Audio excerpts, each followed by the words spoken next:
أيها الذين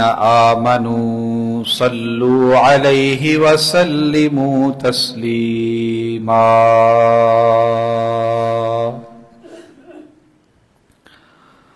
اللهم صل على محمد وعلى آل محمد كما صليت على إبراهيم وعلى آل إبراهيم إنك حميد مجيد اللهم بارك على محمد وعلى آل محمد كما باركت على إبراهيم وعلى آل إبراهيم إنك حميد مجيد رب اشرح لي صدري ويسر لي أمري واحلل عقدة من لساني يفقه قولي واجعل لي وزيرا من أهلي رب لا تذرني فردا وأنت خير الوارثين اللهم إنا نسألك علما نافعا ورزقا طيبا وعملا متقبلا أما بعد فأعوذ بالله السميع العليم من الشيطان الرجيم بسم الله الرحمن الرحيم يا أيها الذين آمنوا اتقوا الله حق تقاته ولا تموتن إلا وأنتم مسلمون يا أيها الناس اتقوا ربكم الذي خلقكم من نفس واحدة وخلق منها زوجها وبث منهما رجالا كثيرا ونساء واتقوا الله الذي تساءلون به والأرحام إن الله كان عليكم رقيبا يا أيها الذين آمنوا اتقوا الله وقولوا قولا سديدا يصلح لكم أعمالكم ويغفر لكم ذنوبكم ومن يطع الله ورسوله فقد فاز فوزا عظيما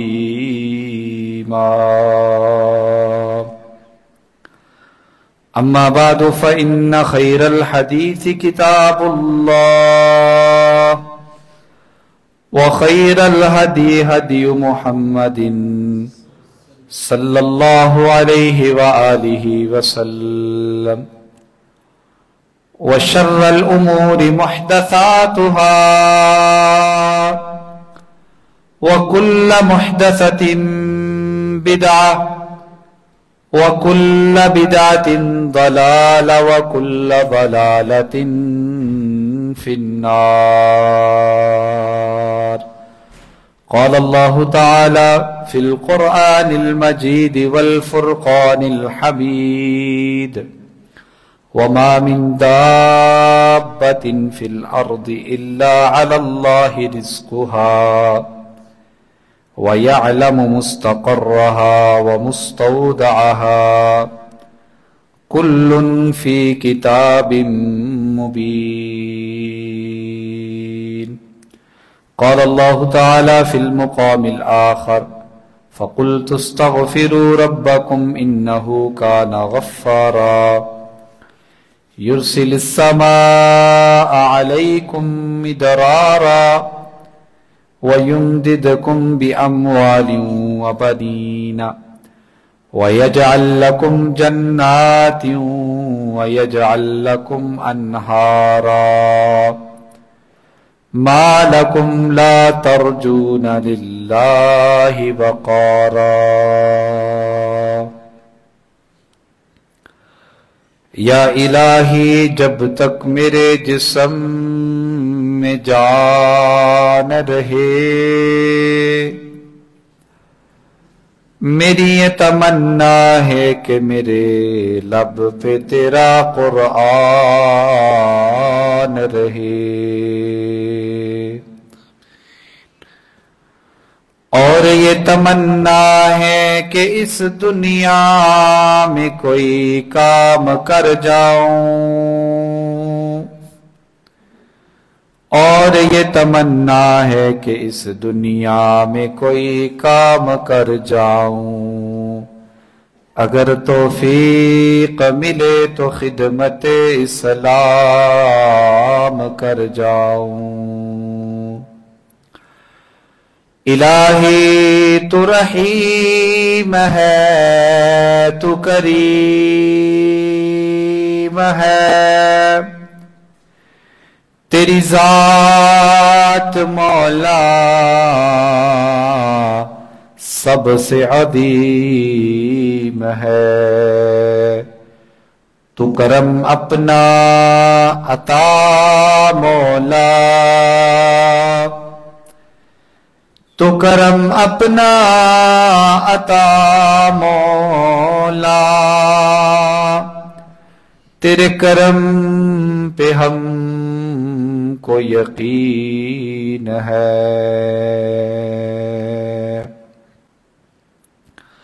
ہر قسم کی حمد و ثنا تمام قسم کی تعریفات تمحیدات تسبیحات اللہ وحدہ لا شریک کی بابرکت ذات کے لیے خاص اور مختص ہیں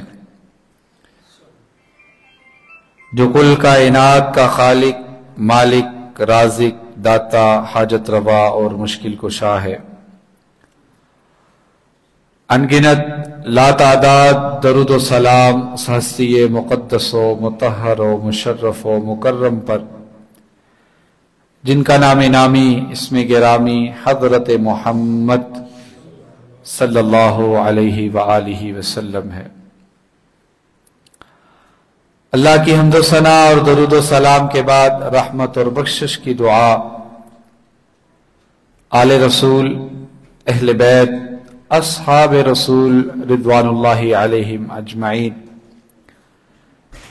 تابعین اعظام ائمہ اربع ائمہ حدیث اولیاء دین علماء دین بزرگان دین رحمہم اللہ تعالی کے لیے اور دعا ہے کہ اللہ جل جلالہ میری اور آپ سب احباب کی جمعۃ المبارک کی حاضری اپنی بارگاہ میں قبول و منظور فرما لے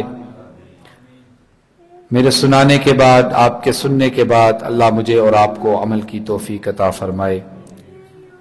دعا ہے جو بیمار ہیں اللہ انہیں اپنی رحمت سے شفا عطا فرمائے جو پریشان حال ہیں ان کی پریشانیوں کو دور فرمائے جو بے روزگار ہیں اللہ انہیں حلال رزق عطا فرمائے یا الہی ہم سب گناہگار خطاکار سیاکار ہیں اپنی رحمت اپنے فضل اپنے کرم کے ساتھ ہم سب کے صغیرہ و کبیرہ گناہوں کو معاف فرما واجب الاحترام بزرگوں دوستوں بھائیوں نوجوان ساتھیوں نہایت ہی ادب و احترام کے لائق اسلامی روحانی ماں اور بہنوں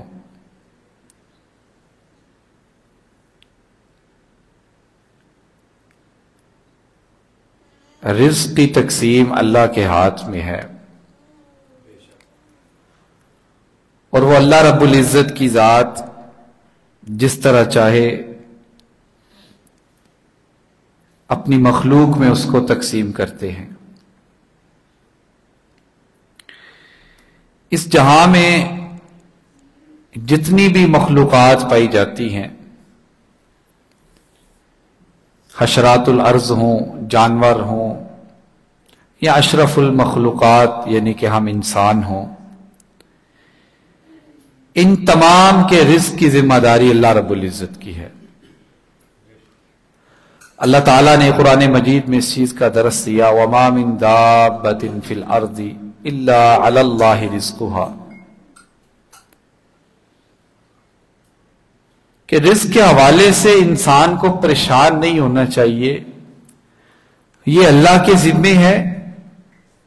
اور جس کے نصیب میں جتنا لکھا ہے، جس طرح کا لکھا ہے، وہ اللہ عطا فرماتے ہیں۔ ہمارے معاشرے میں کچھ لوگ ان اسباب کو اختیار کرتے ہیں جو اس چیز کے خلاف ہیں،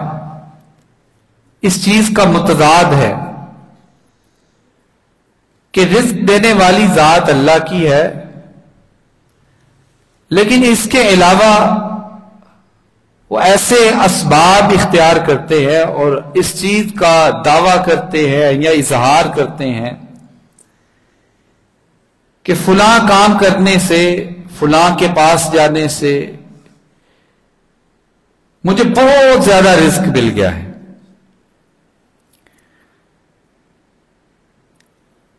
رزق دینا، رزق عطا کرنا اور کتنا کتنا اللہ نے دینا ہے، یہ اللہ کے ہاتھ میں ہے۔ اللہ کے علاوہ اگر ہم کوئی بھی ایسا ذریعہ استعمال کریں، ایسے اسباب استعمال کریں، وہ ہم رزق کو حاصل نہیں کر رہے ہوتے، وہ ہم شرک کر رہے ہوتے ہیں۔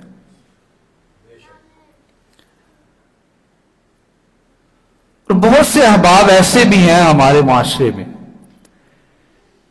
جن کے پاس رزق کے وسائل موجود ہیں، لیکن ان کا گلہ اور شکوہ یہ ہے کہ ہمارے رزق میں برکت نہیں ہے، بے برکتی ہے ہمارے ہاں۔ والد بھی کام کرتا ہے، بیٹے بھی کام کرتے ہیں اور اچھا ہمارا سیٹ اپ ہے، لیکن اس کے باوجود ہمارے رزق کے اندر برکت نہیں ہے۔ یہ کچھ بات کہتے ہیں، ہم کھاتے ہیں، ہمیں لگتا نہیں، یا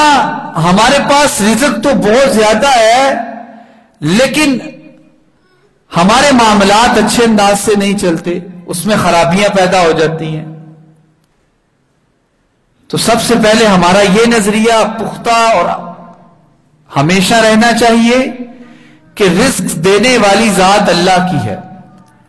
اللہ کے علاوہ کوئی رزق عطا نہیں کر سکتا۔ اور دوسرا یہ، ہم کچھ ایسے اسباب کو اختیار کریں جن کو اپنانے کی وجہ سے، جن پر عمل پیرا ہونے کی وجہ سے اللہ رب العزت کی رات رزق میں برکت فرما دیتے ہیں۔ اور آپ معاشرے میں دیکھتے ہوں گے بہت سے لوگ ایسے ہیں جن کے پاس رزق کے ایسے وسائل ہمیں نظر نہیں آتے، لیکن وہ اپنی زندگی خوشگوار گزار رہے ہوتے ہیں، وہ اپنے معاملات کو بڑے اچھے انداز سے چلا رہے ہوتے ہیں۔ تو یقینی طور پر انہوں نے اپنی زندگی کے اندر ان اسباب کو اختیار کیا ہوا ہے جن کی وجہ سے اللہ رب العزت کی ذات ان کے رزق میں برکت عطا فرما دیتے ہیں۔ تو رزق میں جب تک برکت نہ ہو تو انسان کو بہت سا رزق بھی بہت کم لگتا ہے، اور جب انسان کے رزق میں برکت آ جائے بہت کم سا بھی پورے گھر والوں کے لیے کافی ہو جاتا ہے۔ تو اس لیے ہم نے ان اسباب کو اپنی زندگی کے اندر لے کر آنا ہے۔ ان اسباب کی وجہ سے اللہ رب العزت کی ذات ہم سب کے رزق میں اپنی برکتوں کی بارش نازل فرمائیں گے، لیکن ہمارا یہ نظریہ اٹل رہنا چاہیے کہ رزق دینے والی ذات اللہ کی ہے۔ کسی کے کہنے سے، کسی کے آگے گزر جانے سے یا کسی مہینے کے آنے سے کوئی منحوسیت نہیں آتی ہے، اور نہ ہی انسان کا رزق خراب ہوتا ہے۔ جیسے ہمارے معاشرے میں سفر کے مہینہ میں بالخصوص یہ لوگ کہتے ہیں کہ اس میں رزق کو نہ شروع کرو، کاروبار کو نہ شروع کرو، یہ نعوذ باللہ منحوس مہینہ ہے۔ اب 12 کے 12 مہینے اللہ رب العزت کی ذات نے بنائے ہیں، کیا سفر کا مہینہ اللہ منحوس رکھ دیں گے کہ اس میں اگر کوئی بندہ کام کرے گا تو اس کو پورا نہیں ہوگا، کسی کام کا آغاز کرے گا تو اختتام تک نہیں پہنچے گا؟ یہ سارے غلط عقائد ہیں۔ آگے سے بلی کا گزر جانا یا کسی انسان کے چہرے کا دیکھ لینا یا کوئی بھی اس طرح کا نظریہ اپنانا، یہ شرک ہے، اس سے اپنے آپ کو بچانا چاہیے۔ کوئی بھی چیز منحوس نہیں ہوتی ہے۔ اللہ رب العزت کی ذات بسا اوقات ایسے اسباب پیدا کر دیتے ہیں کہ انسان کو رزق ملتا نہیں ہے، اور بسا اوقات اللہ ایسے اسباب پیدا کر دیتے ہیں کہ رزق کی فراوانی انسان کے پاس آ جاتی ہے۔ تو ہمارا آج کا موضوع یہ ہے کہ وہ کون سے اسباب ہے جن کو اختیار کرنے سے اللہ رب العزت کی ذات رزق میں برکت عطا فرما دیتے ہیں۔ اس میں سے سب سے پہلا سبب یہ ہے کہ ہم ہر کام سے پہلے بسم اللہ پڑھیں اور پھر اس کے ساتھ ساتھ ذکر الہی کا اہتمام کریں۔ یہ نبی کریم صلی اللہ علیہ وسلم کی تعلیمات ہیں، ان کو اپنانا، ان پر عمل کرنا یہ ہمارے لیے ضروری ہے۔ جیسے رحمت کائنات صلی اللہ علیہ وسلم کی حدیث ہے، آپ نے فرمایا کہ ایک بندہ اگر کھانے سے پہلے بسم اللہ نہیں پڑھتا تو وہ کھانا حقیقی طور پر وہ انسان نہیں کھا رہا ہوتا بلکہ شیطان کھا رہا ہوتا ہے۔ اس کے کھانے کے اندر سے برکت ختم ہو جاتی ہے اور بے برکتی آ جاتی ہے۔ پھر بسا اوقات ہم کہتے ہیں کہ یار 2 روٹیاں کھا لی ہیں، 3 روٹیاں کھا لی ہیں، اتنا کچھ کھا لیا لیکن پیٹ کا کچھ بنا نہیں ہے۔ تو یہ سبب ہو جاتا ہے کہ جس کی وجہ سے اللہ تعالیٰ کی برکت ختم ہو جاتی ہے۔ اور ایک بندہ بسم اللہ پڑھ کر کھانے کو آغاز کرے اور بسم اللہ پڑھ کر کھائے تو اللہ رب العزت کی ذات اس کے رزق میں برکت عطا فرما دیتے ہیں۔ پھر اس کا تھوڑا بھی اس انسان کے لیے کافی ہو جاتا ہے۔ پھر ذکر الہی کا اہتمام کرنا، یہ تو سمجھ لے ایک ایسا سبب ہے کہ جو بندہ رزق سے ایک لحاظ سے دور ہے، اس کو کاروبار نہیں مل رہا، اس کی ملازمت جو ہے وہ بار بار ختم ہو جاتی ہے، اس کے معاملات خراب ہو جاتے ہیں، تو ذکر الہی جڑ ہے، سمجھ لیں احساس ہے جس کی وجہ سے انسان کی ہر مشکل دور ہو جاتی ہے۔ اور ذکر الہی کرنے سے اللہ رب العزت کی ذات جو ہے رزق کی فروانی بھی نازل فرما دیتے۔ قرآن نے ایسے اذکار بتائے ہیں، نبی کریم صلی اللہ علیہ وسلم نے ایسی دعائیں سکھائی ہیں جو رزق میں برکت کا اسباب بنتی ہیں، جن کے پڑھنے کی وجہ سے اللہ رب العزت کی ذات مال اور جان میں رزق اور برکت عطا فرما دیتے ہیں۔ مثال کے طور پر رحمت کائنات صلی اللہ علیہ وسلم نے فرمایا کہ نماز فجر کے بعد اس دعا کا اہتمام کیا کریں۔ کون سی؟ اللہم انی اسألک علما نافعا ورزقا طیبا۔ سب سے پہلی یہ دعا ہے جس میں رزق کے اندر برکت آ جاتی ہے کہ انسان صبح کا آغاز کرے اور اس دعا کو پڑھ لے، اللہم انی اسألک علما نافعا ورزقا طیبا وعملا متقبلا، جس کا ترجمہ یہ ہے کہ اللہ میں تجھ سے سوال کرتا ہوں علم کا اور ساتھ نافع علم کا، ایسا علم جو فائدہ دیتا ہے۔ بہت سے لوگ ہمیں معاشرے میں علم والے نظر آئیں گے لیکن ان کا علم نافع نہیں ہوتا۔ نافع علم سے مراد یہ ہوتا ہے کہ ان کا علم خود سے دور ہے، وہ لوگوں کو ترویج و ارشاد کریں گے، لوگوں کو بتائیں گے لیکن خود اس پہ عمل نہیں ہوگا۔ تو جب انسان اس دعا کو پڑھے گا اللہم انی اسألک علما نافعا، اللہ ایسا علم عطا فرما جو نفع بخش ہے، اور پھر اللہ سے رزق مانگنا ہے اور ساتھ کہنا ہے ورزقا طیبا، اللہ مجھے ایسا رزق عطا فرما جو طیب ہے، جو پاک ہے، جو برکت والا ہے، جو بے برکتی سے پاک ہے، جس کے کھانے سے مجھے برکت ملے، جس کا استعمال کرنے سے مجھے راحت ملے، جس کو پینے سے مجھے سکون ملے، اللہ مجھے ایسا رزق عطا فرما۔ اور پھر آخر پر وعملا متقبلا، اللہ ان اعمال کی توفیق عطا فرما جو تیرے ہاں قابل قبول ہیں۔ پھر اللہ تعالیٰ نے قرآن کے اندر ایک دعا سکھائی ہے، رب انی لما انزلت الی من خیر فقیر، رب انی لما انزلت الی من خیر فقیر۔ اس دعا کا اہتمام کیا کریں، جب آپ نفل نماز پڑھ رہے ہیں سجدہ تھوڑا سا لمبا کر لیا کریں اور اس میں اس دعا کو پڑھا کریں، رب انی لما انزلت الی من خیر فقیر۔ یہ وہ دعا ہے جس نے موسیٰ علیہ السلام کو رزق بھی دیا، جس نے موسیٰ علیہ السلام کو رہنے کے لیے گھر بھی دیا، یہ وہ دعا ہے جس نے موسیٰ علیہ السلام کو گھر چلانے کے لیے ایک اہل خانہ، ایک اچھی بیوی بھی عطا فرما دی۔ تو اس لیے یہ دعا رزق کے اندر برکت کا سبب ہے، رب انی لما انزلت الی من خیر فقیر۔ پہلا سبب یہ ہے کہ ہم ہر کام سے پہلے بسم اللہ پڑھیں، جب ہم بسم اللہ پڑھیں گے تو اس کام میں برکت آ جائے گی۔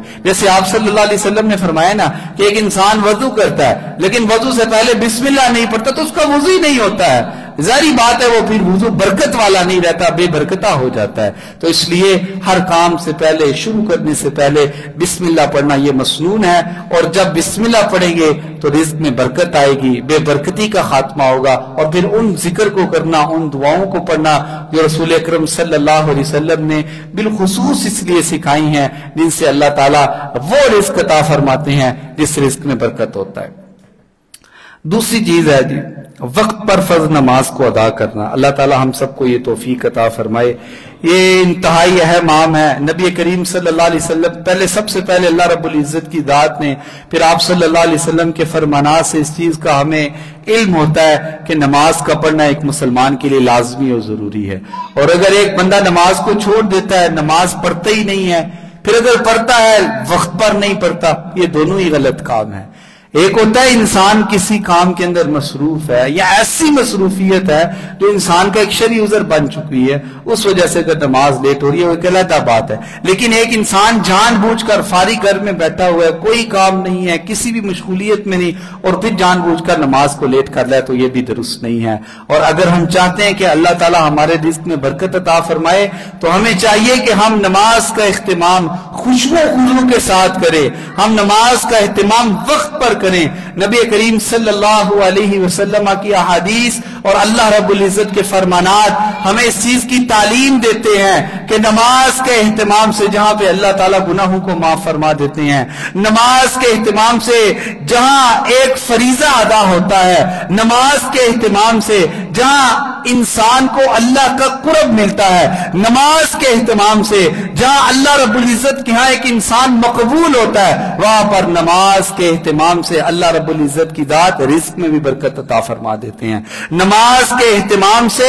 اللہ رب العزت کی ذات اگر رزق رکا ہوا ہے تو وہ بندشیں اللہ رب العزت کی ذات توڑ دیتے ہیں اور اس کے لیے مال کی فروانی اللہ رب العزت کی طرف سے نازل ہوتی ہے. اور ایسے بے شمار ہمیں واقعات ملتے ہیں جو اس چیز کی دعوت دیتے ہیں کہ رزق رکا ہوا ہے، مل نہیں رہا، جاب نہیں مل رہی، بزنس کر رہے ہیں لیکن چل نہیں رہا. اس انسان نے نماز کو باقاعدگی کے ساتھ شروع کیا تو اللہ رب العزت کی ذات نے اس کے کاروبار کے اندر برکتوں کی بارش نازل فرما دی. لیکن نماز کو پڑھنا خوشو و خضوع کے ساتھ ہے. امام ابن قیم رحمہ اللہ تعالیٰ کا ایک قول ہے کہ ایک انسان جو صرف جسم کی حد تک نماز پڑھتا ہے لیکن خوشو و خضوع کے ساتھ نماز کو ادا نہیں کرتا تو اس نماز کو انسان کو کوئی فائدہ نہیں ہوتا، وہ حقیقی طور پر فریضہ بھی ادا نہیں ہوتا. اور آپ صلی اللہ علیہ وسلم کی حدیث بھی ہے نا، ایک بندہ نماز پڑھنے آتا ہے اس کو 50% نمبر مل جاتے ہیں، ایک آتا ہے اس کو 40% ملتے ہیں، ایک آتا ہے اس کو 30% ملتے ہیں. اور کچھ بندے ایسے بھی نماز پڑھنے کے لیے آتے ہیں جو نماز کا تو اہتمام کرتے ہیں لیکن وہ خالی خات چلے جاتے ہیں، ان کو ثواب اور فضیلت کچھ بھی نہیں ملتی. وہ جو نماز کے درجات ہے جو اللہ تعالیٰ رزق کی بندشوں کو ختم کرتے ہیں، جو نماز سے گناہوں کی معافی ہوتی ہے، جو نماز سے اللہ رب العزت کے ہاں بندہ مقبول ہوتا ہے، پھر ان کو کچھ بھی نہیں حاصل ہوتا. تو اس کی وجہ یہ ہے کہ نماز کو ادا کرنا ہے، خوشو و خضوع کے ساتھ ادا کرنا ہے. نماز کو ادا کرنا ہے نبی کریم صلی اللہ علیہ وسلم کی تعلیمات کے مطابق ادا کرنا ہے. اللہ تعالیٰ نے قرآن میں فرمایا قد افلح المؤمنون، قد افلح المؤمنون، تحقیق یہ مومن کامیاب ہو گئے. کون سے؟ الذین هم فی صلاتهم خاشعون، جو نماز کو ادا کرتے ہیں لیکن نمازوں کو خشوع و خضوع کے ساتھ ادا کرتے ہیں. اور وہ صحابی کی مثال جو نبی کریم صلی اللہ علیہ وسلم کے سامنے پیش آئی، وہ آپ صلی اللہ علیہ وسلم بھی مسجد نبوی میں بیٹھے، وہ بھی نماز پڑھنے کے لیے آئے، نماز کا سلام پھیرا، سرکار دو عالم صلی اللہ علیہ وسلم کی خدمت میں آ کر سلام پیش کیا، آپ نے سلام کا جواب دیا اور آپ نے فرمایا ارجی فصلی فإنک لم تصلی، لوٹ جائیں جا کر نماز کو دوبارہ ادا کریں. آپ نے نماز کو ادا نہیں کیا، وہ دوبارہ گئے. آخر انہوں نے پوچھ لیا اللہ کے نبی صلی اللہ علیہ وسلم میری کون سی غلطی ہے؟ پھر سرکار دو عالم صلی اللہ علیہ وسلم نے بتایا کہ آپ نماز کو اعتدال کے ساتھ ادا نہیں کر رہے، آپ رکوع مکمل نہیں کر رہے، آپ سجدہ مکمل نہیں کر رہے، آپ تیزی کے ساتھ نماز کو ادا کر رہے ہیں. تو یہ ساری چیزیں نماز کو خراب کر دیتی ہیں. اور یہ جو نبی صلی اللہ علیہ وسلم کی حدیث ہے نا کہ ایک بندے کو 50% ثواب ملتا ہے، پھر ایک کو 40% ملتا ہے، پھر ایک کو 30% ملتا ہے، اور ایک بندہ بالکل خالی چلا جاتا ہے، وہ نماز کا خشوع و خضوع ہی ہوتا ہے، وہ نماز کا طریقہ ہی ہوتا ہے، وہ نماز کو ادا کرنا ہی ہوتا ہے کہ ایک انسان کس طرح ادا کر رہا ہے. کیا نبی کریم صلی اللہ علیہ وسلم کے طریقے کے مطابق قیام کر رہا ہے؟ کیا آپ صلی اللہ علیہ وسلم کے بتائے ہوئے طریقے کے مطابق سجدہ کر رہا ہے؟ کیا آپ صلی اللہ علیہ وسلم کے بتائے ہوئے طریقے کے مطابق تشہد کر رہا ہے؟ کیا آپ صلی اللہ علیہ وسلم کے بتائے ہوئے طریقے کے مطابق ہاتھوں کو باندھ رہا ہے؟ کیا آپ صلی اللہ علیہ وسلم کے طریقے کے مطابق ہی رفع یدین کر رہا ہے؟ اگر کر رہا ہے